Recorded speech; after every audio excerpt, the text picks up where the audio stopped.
Alright guys, it's Bucky and welcome to your 15th JavaScript tutorial, and in this tutorial, like I said, we're going to be going over a kind of more complex if statement. So in the last tutorial I showed you guys how to make a basic if statement, and we pretty much gave it a test, and if that test was true it ran a bit of code, but if that test was false then it didn't do anything. Well, now all we're going to be doing is telling it if it's false, instead of not doing anything, give it another option. So if it's true, do this. If it's false, do that. So before we said if it's true, do this. If it's false, do nothing. And now we're saying if it's true, do this. If it's false, do that. So pretty simple. We're pretty much making it do something no matter what. So let's go ahead and let me show you guys the basic syntax of this. In order to make an if-else statement, and that's what this is called, if-else, we go ahead and write our if statement, and we're going to give it a test right here.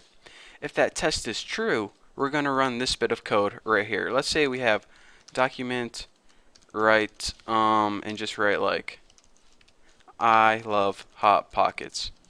Good enough. So now if this test is true, we run this bit of code. Just like we did before, this is exactly identical. But now let's stick another piece onto this. We're going to go ahead and write the word else. Now go ahead and add brackets for this, and instead of doing nothing if the test is false, it's going to do this bit of code right here. So document write I love, let's give it something like I love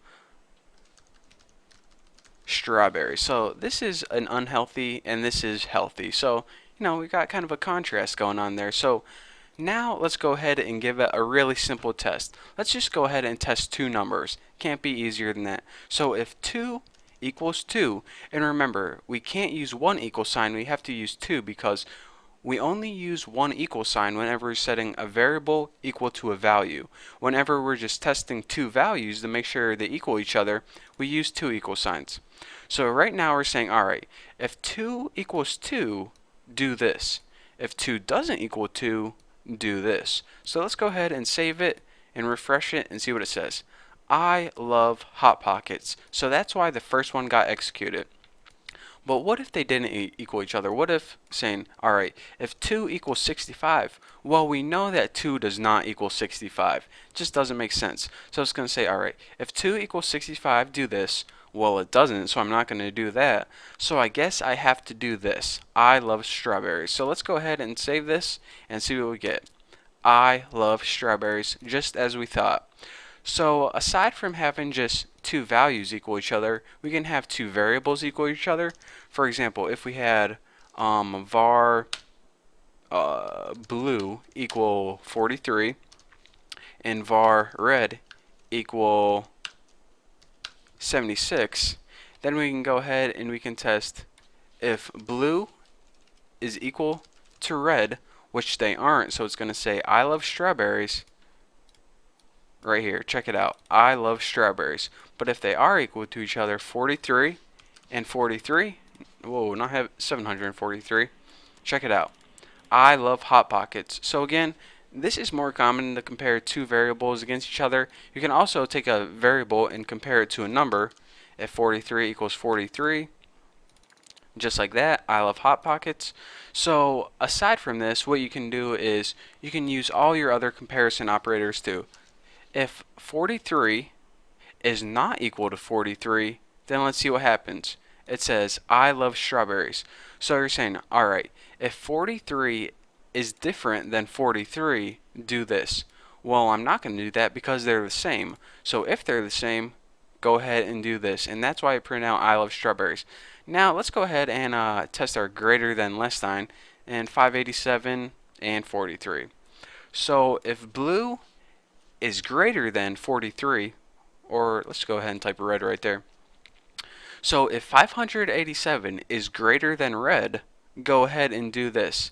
If 587 is not greater than red, go ahead and do this. So since it is greater than red and 587 is more than 43, it's going to go ahead and print out I love Hot Pockets if I go ahead and save that. Right there, I love Hot Pockets. And of course, we can do less than or equal to, greater than or equal to, double equals, not equals, and all those good stuff. But anyways, that's the point I'm trying to make. An if-else statement is basically this. Let me go ahead and cut this. An if statement pretty much takes a test, and if it's true, it runs a bit of code. If it's not true, it doesn't do anything. What an if-else statement does is it pretty much gives you that second option. If it's not true, instead of not doing anything, run this bit of code instead. So either way, your computer is going to get stuck doing something, whereas before, if it wasn't true, it could escape, take the easy way out, and do nothing. So there you have it, a basic if-else statement and why they are useful and what they do. So don't forget to go over your comparison operators. Make sure you understand all of those, and make sure you understand the basics of an if-else statement. You pretty much are giving your computer a decision. You're either going to do this or do this based on a test. So now that you understand that, you're ready to move on to the next topic, and that is, things might get confusing, but it's actually nesting. So things might get a little rough, but trust me, you need to understand the next topic. It's going to be extremely helpful to you. So thank you guys for watching. Don't forget to subscribe, and I'll see you guys later.